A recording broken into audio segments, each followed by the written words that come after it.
Assalamualaikum warahmatullahi wabarakatuh. Perkenalkan, nama saya Devi Putri Rosmawati, mahasiswa Fakultas Farmasi Institut Sains dan Teknologi Nasional dengan NPM 1833417. Hari ini aku akan menjelaskan mengenai peran antibodi pada fase efektor sistem imun humoral. Nah, imun humoral itu sendiri merupakan fase sistem imun adaptif yang merupakan mekanisme pertahanan tubuh terhadap antigen ekstraseluler. Imunitas humoral disebut juga antibody mediated immunity yang memiliki komponen imunitas humoral yang terdiri dari sel B yang dapat menghasilkan antibodi dan komplement dan protein antimikroba lainnya. Nah, sel B ini itu kan dibentuk dan dimatangkan di bone marrow. Setelah pematangan itu akan pindah ke organ limfatik lalu menjadi naif. Nah, sel B ini dapat memfagosit karena harus mencerna MHC kelas 2-nya. Nah, di sini kan kita akan menjelaskan mengenai pada fase efektornya. Nah, pada fase efektor sistem imun humoral antibody yang dihasilkan oleh sel B memiliki fungsi dalam menghilangkan antigen. Memiliki 4 fungsi, yaitu 4 fungsi atau proses, yaitu netralisasi. Yang pertama, netralisasi mikroba dan toksin oleh antibodi. Yang kedua itu ada proses opsonisasi mikroba oleh antibodi, dan yang ketiga itu ada yang namanya ADCC, aktivasi komplement mikroba oleh antibodi.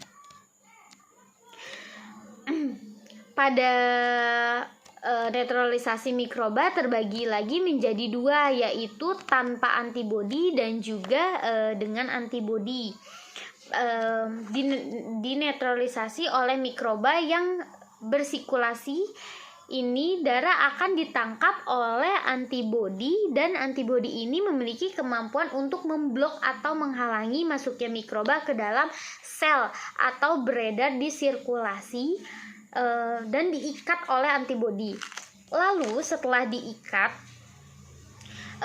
bisa dibawa ke sel fagosit untuk diopsonisasi atau dibawa ke sel NK yang dinamakan proses ADCC, yaitu antibody dependent cellular cytotoxicity.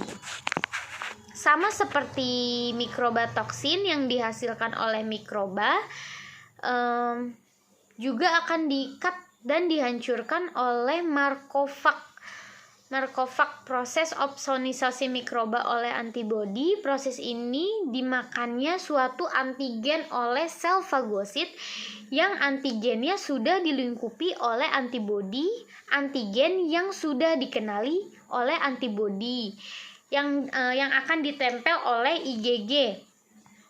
Maka sel fagosit mempunyai reseptor bagi antibodi yang disebut dengan V gamma reseptor.